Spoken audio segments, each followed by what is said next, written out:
Try again, this time with God. Hi there, kumusta ka? Alam mo, maraming pagkakataon talaga, no, na hindi maiiwasan sa buhay na madadapa tayo, magkakaroon tayo ng mga maling desisyon that led us to an unfortunate situation. Yung mga hindi komportableng sitwasyon, tapos nagkakamali tayo. Lahat tayo dumadaan sa season ng pagkatalo. Nawawalan tayo ng pag-asa. But one thing is for sure, si God, hindi siya nawawalan ng pag-asa para sa'yo. And I want to remind you that God believes in you. Yes, akala natin tayo lang yung kailangang maniwala kay God.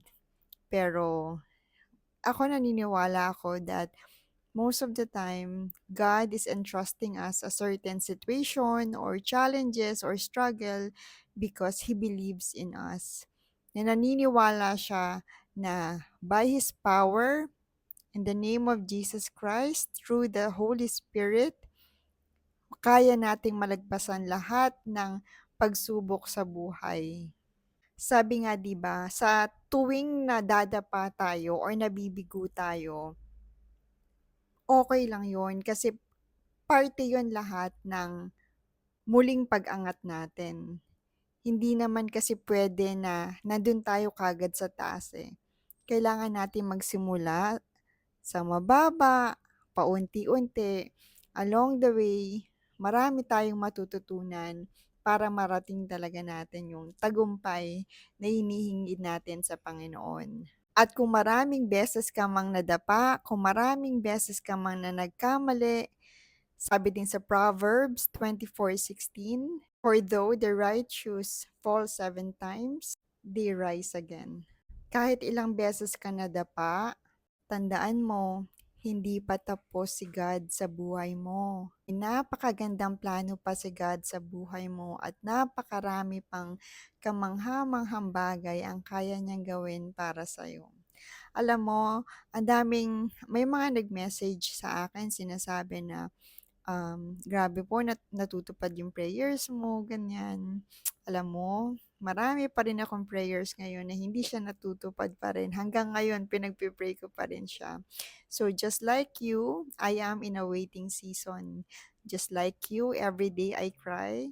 Every day I kneel down to the Lord. Every day is a roller coaster ride of emotion. But mahirap kasi. I've been the breadwinner of the family. Little did I know na, I'm not getting any younger na pala. So, ano yung na-accomplish ko naman para sa sarili ko? And yun yung nagbukas ng isip ko na, ano ba yung ginawa ko naman para sa sarili ko? So yun, just recently, I decided to live on my own. I decided na, okay, this time gusto kong magsimula ulit. Pero gusto kong magsimula ulit na kasama kita, God. Kasama kita, Lord Jesus. Kasi hindi ko kayang magsimula na alam ko na hindi kita kasama, na alam kong hindi mo ko sasamahan. Kasi alam ko, kapag kasama ko si God, nagsimula ulit akong kasama siya, sigurado akong may direksyon yung buhay ko. Sigurado ako na may patutunguhan ang buhay ko. Kaya huwag tayong matakot sumubok ulit. Dahil kayang-kaya niyang gawin ang mga kamangha-manghang bagay na kayang magpabago sa buhay natin. At sa tuwing nadadapa tayo, nagkakamali tayo, hindi hahayaan ng Panginoon na palagi tayong nakadapa. Ibabangon at ibabangon tayo ng Panginoon. At ang Diyos, hindi siya nauubusan ng pagkakataon para sa'yo.